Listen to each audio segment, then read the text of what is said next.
องลาวสงบดีเห็นคนตึกเบ็ด2 คนกำลังคัก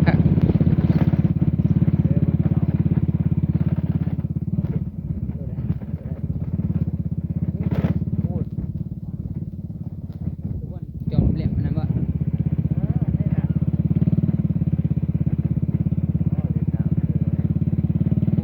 งามภาคบางนั้นเป็นภูสะเลาเนาะที่ว่าจอมเหลี่ยมมันได้เห็นว่าทุกคน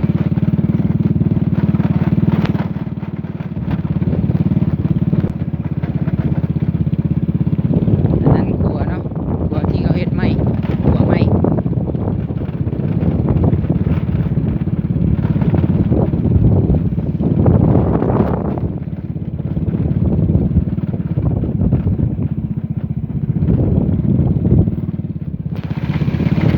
งามหลายนะ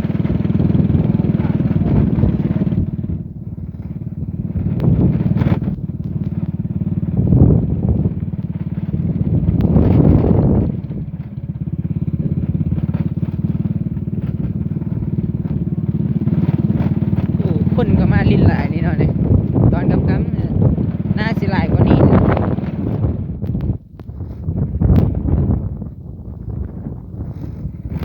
โดดน้ำโขงเป๊ะสิกักเนาะ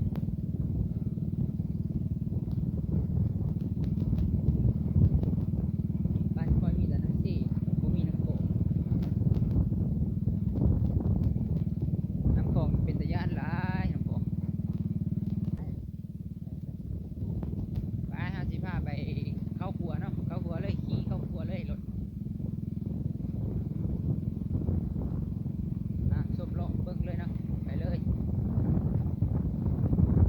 งามแฮงงามแฮงเห็นบ่ภูสะเลาอะทางนั้นอยู่แหลมๆนะอันเหลืองๆน้อยๆอันพระเขาตั้งอยู่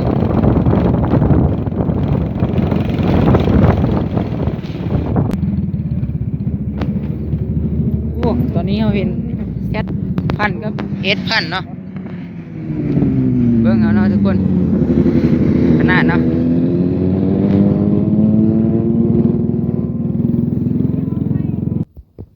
ตอนนี้ก็เนาะมาฮอดจุดที่ว่าจะความกลัวตอนนี้เราเห็นรถแต่งเนาะ Honda 50 Honda 70เนาะเสียงไม่ได้ธรรมดาเด้อกว่าลาวญี่ปุ่นเนาะกว่านี้เนาะลาวกับญี่ปุ่นสร้างเนาะงามดีเนาะงามดีนะเบิ่งเด้อท่านผู้ชมงามแม่งเนาะท่านผู้ชมเนาะ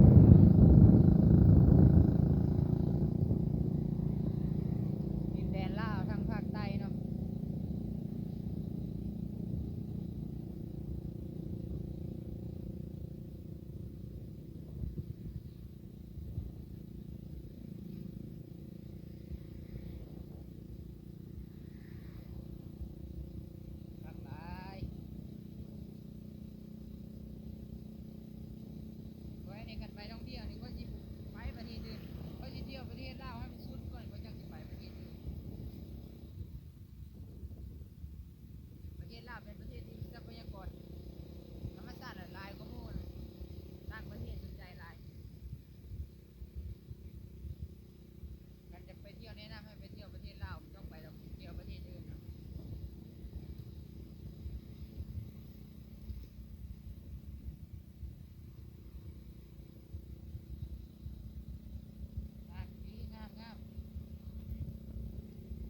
ขันแยงหลายบ่ขึ้นบ้านขันแยง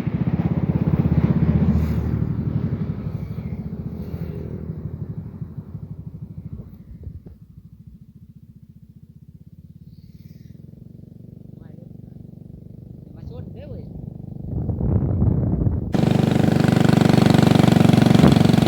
อันนี้คือบอลฝากโลนะบอลสิขึ้นผู้เนาะตอนนี้ก็ได้มาหอดเนาะทางขึ้นผู้สะเลาเนาะอันนี้คือทางขึ้นเนาะ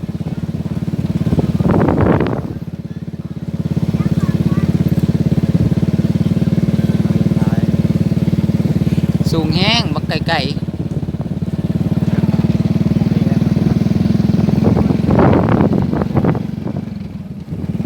โอ้ยืนอยู่คนเดียวเว้ย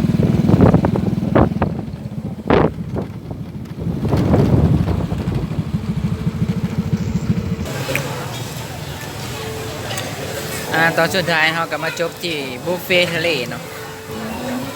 หลังจากมาแต่ไปเลาะก็มากินบุฟเฟ่ทะเลอยู่นี่คลิปนี้กับผมมีอย่างไรถ้ามากกับกดไลค์กดแชร์อย่าลืมกดติดตามนะกดกระดิ่งแจ้งเตือนทั้งหมด